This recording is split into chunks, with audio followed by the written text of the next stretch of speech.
The Chinese people were very discriminated. I remember that they were not even allowed, certain places wouldn't even hire the Orientals. All they could do was the laundry, groceries, any of the menial type of work. But I didn't feel it that much because I came from a small town, Prince Rupert, and we had all different nationalities there, and we all got along beautifully. And our only enemy at that time, we felt, was the Japanese because they were fighting China. But I did not feel the discrimination as all the people down here. When I came down here, I felt it more than in Prince Rupert. However, it didn't bother me as much as a lot of my friends because they said, we can't go here, we can't go there. So I think the young people should understand what our generation went through to give them their rights today. It doesn't matter whether it's Chinese, Japanese, Irish, or all. They all went through discrimination here in Canada in those days. And I think the young people should understand it more to appreciate how wonderful Canada really is now.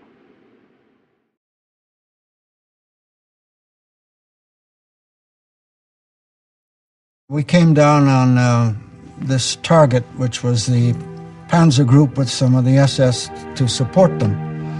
And it was a primary target because if they got there, they're coming as reinforcements. So the normal method is we would bomb the front and bomb the back to trap the column.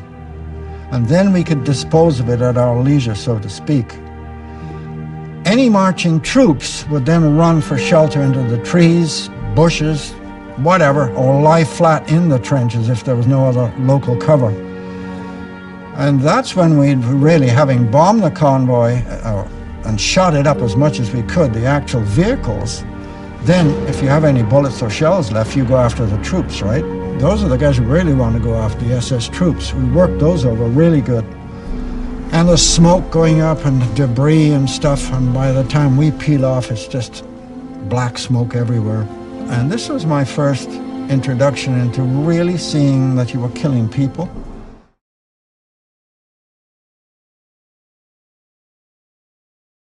I killed no Germans. I hadn't.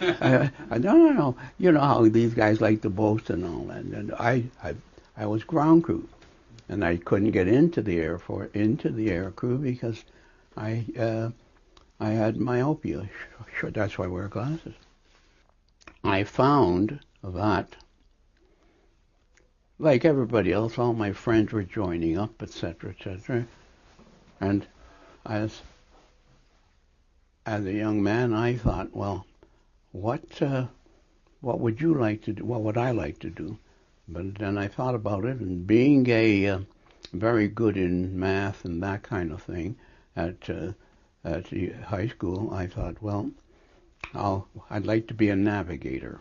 That's why I wanted to be in the Air Force.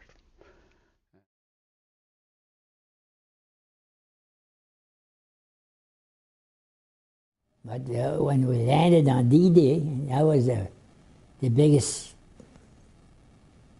fight there was on the D-Day landing.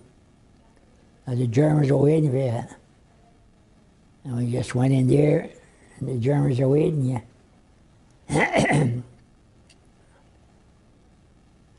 You just got peppered.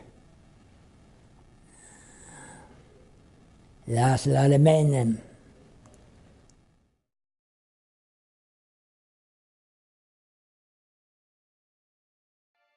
The night before, we got instructions to write our last letter home. I was married, young, just married, very young and married. And who do you send the letter to? Your mom and dad or your wife? I addressed it to all of them. That's a hell of a letter to have to write.